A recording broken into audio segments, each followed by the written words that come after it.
Singer and Real Housewives of Atlanta star Kandi Burruss has transformed from a young girl full of ambition into a grown woman with serious industry clout.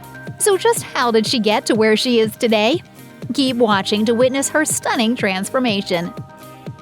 As a child growing up outside of Atlanta, Georgia, Burruss didn't exactly come from a family with a lot of money, but that didn't dampen her innate entrepreneurial spirit, which she nurtured from an early age.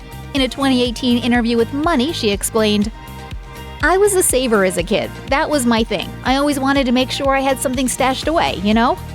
That budget-savvy instinct would come to benefit her later in life.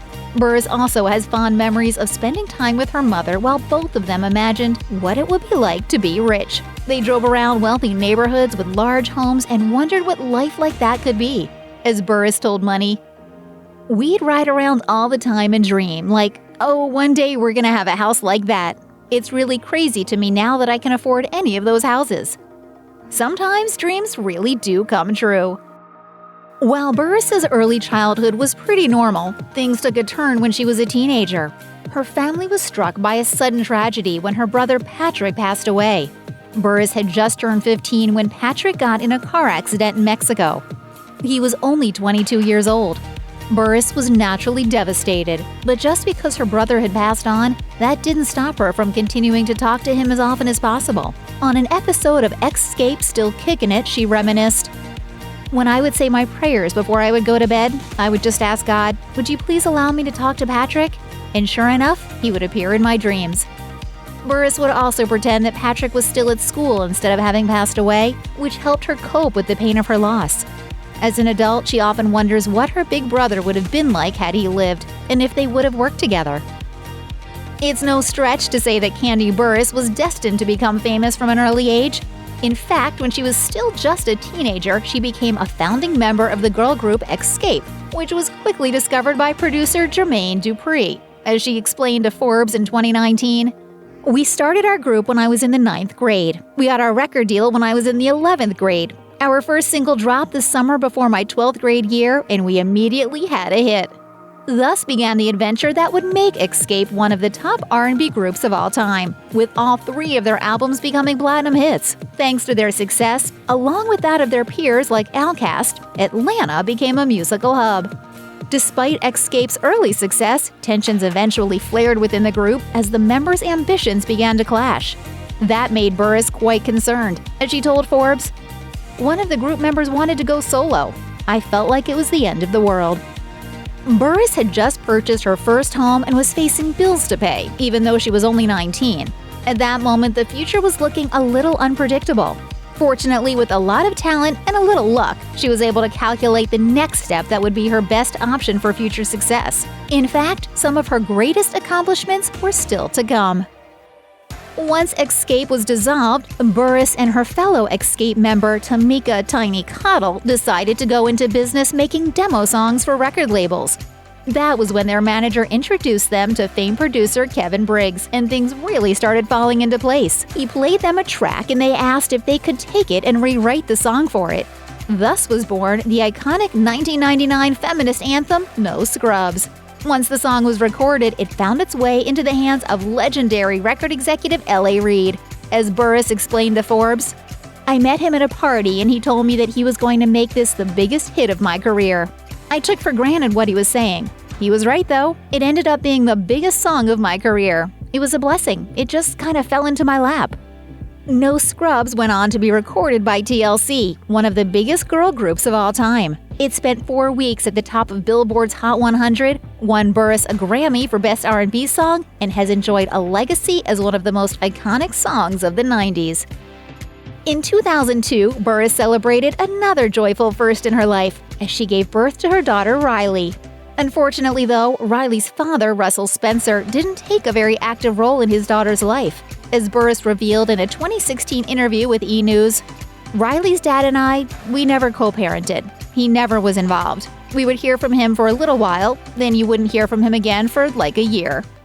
Then you'll call again, oh, how's she doing? And then you wouldn't hear from him. So that has been the situation her whole life. Burruss decided this wasn't a good situation for her daughter and quietly dealt with the situation privately. Fortunately for Burruss, she eventually found love again. She was engaged for a while to Ashley A.J. Jewell, who took an active interest in Riley's life. Sadly, though, he passed away in 2009 from an injury he sustained during a fight in an Atlanta parking lot, which devastated Riley. As Burruss told X Appeal, "She cried so hard when I told her he passed. He was the dad she didn't have because her father really isn't in her life, so for her, it was like losing a dad." You might be tempted to think that Kandi Burruss would only get one chance at fame and that she peaked in the 90s. But that couldn't be further from the truth. Fame came calling once again when she was selected to be one of the stars of the Bravo reality series Real Housewives of Atlanta, which was a big surprise for her. In a 2019 interview with Variety, she confessed, "When I first joined the Housewives 10 years ago, I did not know it was going to be as big of a deal as it was, and is, for me. I definitely didn't think that it was going to be something that would take up years of my life." In fact, Burruss was coming at it from a musician's perspective, unaware that she was about to become a bona fide reality TV star. She thought she was just going to do the show for a year, but instead, it turned out to be a completely life-changing experience. It also made her very rich, thanks to a salary of $450,000 and all the increased visibility it gave her. After many years and several heartbreaks, Burruss finally found true love with producer Todd Tucker. They met in 2011, got engaged in 2013, and tied the knot the following year in Atlanta, much to Burruss's delight. In an interview with In Touch, she gushed, "This is one of the best days of my life. I never imagined that I would marry my best friend. Todd's been that to me, and to have just had the wedding of my dreams, it's all been so beautiful." Burruss and Tucker spared no expense on their wedding day. They reportedly forked over a whopping $400,000 for the event, which was designed as an homage to the classic Eddie Murphy film Coming to America. Burruss wore a $20,000 Rico Chappelle gown paired with crystal-studded stilettos designed by Christian Louboutin. Even the cake was jewel-encrusted with a price tag of $2,500. Talk about decadent. Burruss has lately been busy running her businesses, raising a family, and starring on a successful reality TV show. But when the opportunity came along to once again go on tour with Xscape, she couldn't say no.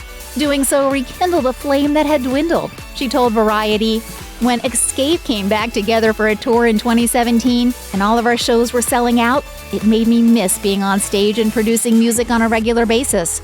That's what I did for most of my life. And it was just as amazing now as it was when we first had hits. I don't know why I stopped that focus, but doing that tour made me refocus on music." With the energy of the stellar reunion freshly under her belt, Burruss decided she needed to return to her musical roots. All she needed to do was figure out the next step. In 2018, Burruss made the next big step in her career as she starred as matron Mama Morton in the wildly popular Broadway musical Chicago, which was a lifelong dream come true for her. She told Broadway.com, "I have been wanting to do Broadway all my life. Since I was in high school, I always wanted to do it. For whatever reason, I didn't pursue it as hard as I should have. Now the opportunity has come and I'm so excited." Interestingly enough, the way that Burruss was offered the role was a bit of a fluke. She made an audition tape for a TV musical, choosing the Chicago number "When You're Good to Mama" as her audition song. Her agent liked it so much that he passed it along to the Chicago company, and they asked her to come in for an audition. Obviously, she nailed it, and she then wowed Chicago audiences for a 3-month run in 2018 from January through March. I feel like I have a little that you guys haven't seen yet, and I plan on giving it to you. On January 6, 2016, Burruss and her husband Todd Tucker welcomed into the world their first child together, a boy named Ace. He weighed 7 pounds 6 ounces after a safe and successful delivery. That wasn't a certainty, as the pregnancy was considered high risk. When Tucker and Burruss decided to have a second child together, they made headlines for their decision to use a surrogate.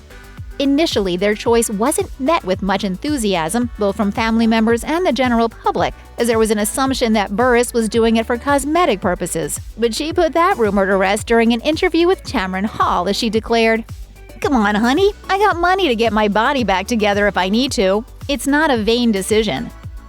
The pregnancy also had a happy ending, as little Blaze Tucker made her grand entrance on November 22, 2019, arriving into the world weighing 8 pounds 1 ounce. Before Kandi Burruss was a reality star, she was famous for her vocal stylings. But over the years, she put music on the back burner, partly because she was chasing other pursuits and partly because of what people were saying about her. In an interview with The Griot, she confessed, "I kind of lost confidence in my voice because I'd be seeing people posting and tweeting, 'Oh, she can't sing. I hate her voice.' And, making jokes about me as far as like my vocals or whatever. And so that stuff kind of plays into my head." Despite all those doubts, an opportunity came knocking that Burruss couldn't refuse, as she was invited to compete on the third American season of The Masked Singer in 2020. She accepted, taking on the identity of Night Angel. Not only did she crush it with all of her performances, she beat out all the other disguised contestants to finish in first place. Oh my God! I'm so excited. I cannot stop smiling. Kandi Burruss has truly undergone a stunning transformation, from a teenager with big dreams to a woman with an empire. And we're glad to have witnessed it.